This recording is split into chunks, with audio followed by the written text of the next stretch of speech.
Around 15 years ago, I had an online nutritional supplement business. It was making $270,000 in sales, and I couldn't grow it anymore for years. So I wanted to sell it, only to realize that it was worth close to nothing. I owned a business that I couldn't grow and couldn't sell. Then, fast forward a couple of months, I met two private equity guys the same day that didn't know each other. And they both told me the exact same thing about what I should do to grow my company. I will tell you what in greater details in a moment. Long story short, I applied what they told me and sold my vitamin business 19 months later for $1,350,000. In this video, I'm going to share with you what I learned from them, the 6 core principles that helped me the most to grow 5 7-figure businesses and sell them and 1 8-figure company in a short few years. Again, I haven't invented anything. I have just modeled. I have replicated, call it whatever you want. I have cloned the best people on the planet when we talk about growing and selling businesses. That's it, period. And who are the best at it? Private equity firms. That's right. I've met dozens of private equity people since then during my career in mergers and acquisitions. And I can tell you one thing. They all apply the same recipes to grow and sell businesses. Actually, there's only one difference between private equity firms. There are 2 main differences between private equity firms, not to mention the obvious ones like their size, their vertical, and their geographic area. 2 main differences. One, the connections they have, who they know, and 2, their degree of morality. Some are short-sighted predators that don't care for other people's lives, while some others are real human beings with a long-term vision and a win-win perspective. In this video, I won't get in the moral discussion. Are private equity firms a blessing or a curse for our economy and us small business owners? I don't bear them in my heart, that's for sure, but I addressed this problem in another video called Fortune 500 Corporations Are Your Enemies. Okay? Now, if you are wondering why to specifically model private equity people, here's why. Companies purchased by private equity firms increased their sales at a rate of 61% greater than the average for all US companies. US Census Bureau. That's why. It's their job. It's their duty. Buying businesses, improving them, and selling them. They do it day in and day out. Besides, if they don't get an internal rate of return of around 20-25% per year, which is outstanding, they consider it a failure. If there are people who know how to increase the value of any business, that's private equity firms. If there are people who apply fundamental blueprints to grow businesses, that's private equity guys, whether in bull or bear markets. If there are people who know how to sell companies for a premium, these people are in private equity. That's the reason why I copied their best practices to grow and sell my own companies in no time without leaving chips on the table. And I have taught dozens of my clients to do the same successfully. Let me share with you the 6 core principles of private equity firms' strategies. There are 6 of them.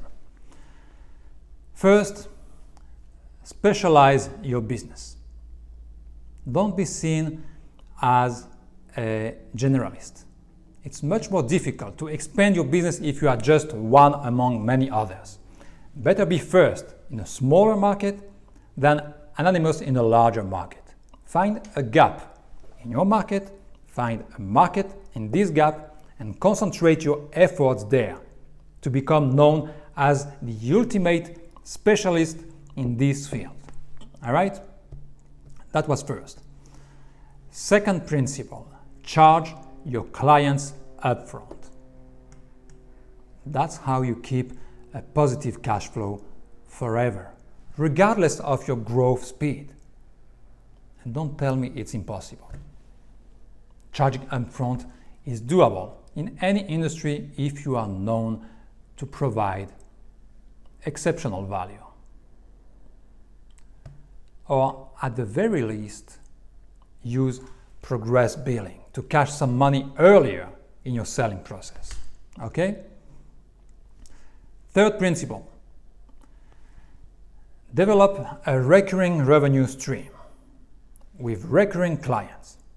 What's a recurring client?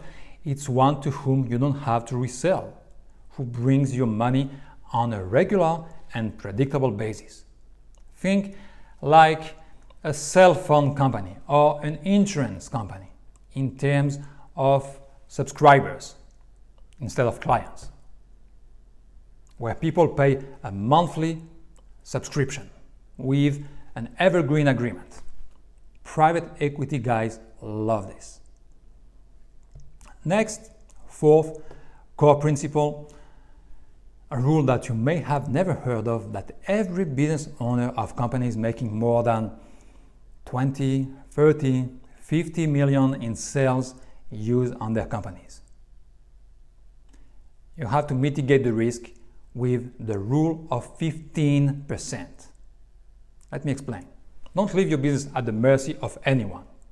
Don't leave your business at the mercy of anything. There are 4 things to monitor to apply the rule of 15%. Vary your customer base to avoid having 1 or 2 mega clients. Ideally, no client weighs more than 15% of your total sales. Offer additional products to your clients with upsells to avoid being client dependent or product dependent. Ideally, your best product weighs no more than 15% of your sales. Okay? Sell on a variety of mediums. If you sell mainly on Facebook, make it no more than 15%. If you are stuck in bed with Zuckerberg and he and his overlords decides to double the ad costs, you are screwed, right? If this is the case, expand in other mediums over time. Don't be dependent on one media for your ads. Okay? And finally, don't be supplier dependent. Because if your supplier goes out of business or decides to increase his prices, you are screwed. Don't let any strategic supplier weighing more than 15% of your strategic supplies. Okay? So your clients, your products, your mediums, and your suppliers. The rule of 15%. Next, position your brand as a premium. Remember this, the more people pay for something, the more they value it. That's an everlasting principle of human nature. However, of course, selling a Ford at the price of a Rolls-Royce is impossible. So you must have something of real value, or you must offer something very different to be able to charge premium prices. When you are in a category of your own, ideally, you don't sell products or services. You sell certainty. Okay, now, if you don't go premium, at least position your business somewhere at the upper end of the mid-range.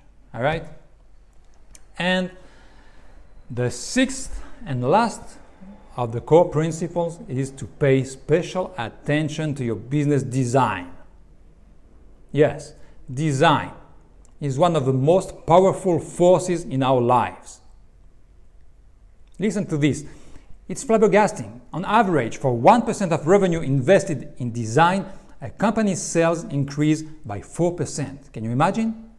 Pin it somewhere on your wall. Whatever you sell, make it beautiful and original, because that's when it's emotionally engaging. Okay, so take care of the design of everything, your website, your products, the way you package your products or services, the color matching, the font you use, and so on. Not only this, but I have recently read that there's a growing evidence that shows that well-designed medical settings improve patients' health and help them to recover faster. Can you imagine? Design shouldn't be taken lightly. I will find the link and put it down there in the description if you wish. I assume you can extrapolate this to a ton of things like clothes, interior design, furniture, and so on. We human beings are attracted towards what's beautiful, naturally, intrinsically. So give people something they didn't know they were missing. Invest in design. All right? Anyway, implement these strategies, these 6 essential points that I have compiled after years of work with dozens of private companies, private equity companies. That's exactly what they use.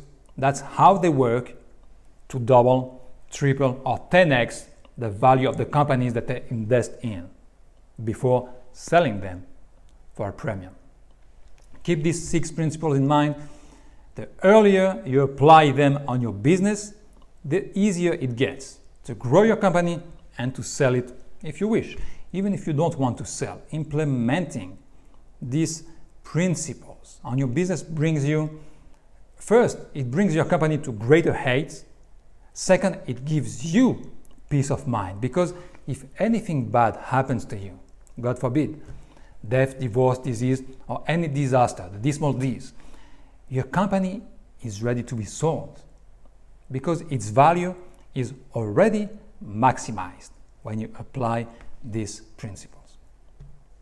And finally, let me tell you one last thing. Apply these insights, not because it's the only way, but because it's the shortest and most certain way to wealth.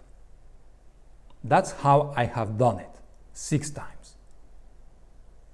That's what I teach my clients. There's a hard way, like selling cheap products with a tiny margin, and there's an easy way.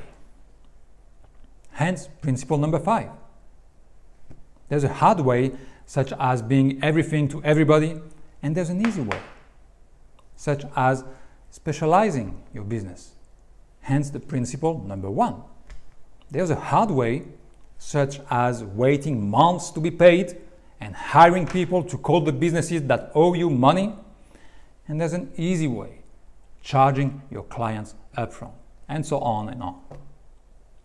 Private equity groups take the easy way. I take the easy way. And I advise my clients to take the easy way. How do you recognize the easy way? The easy way is the one that's hard at the beginning, and then it's easy forever, because your business is on the right track.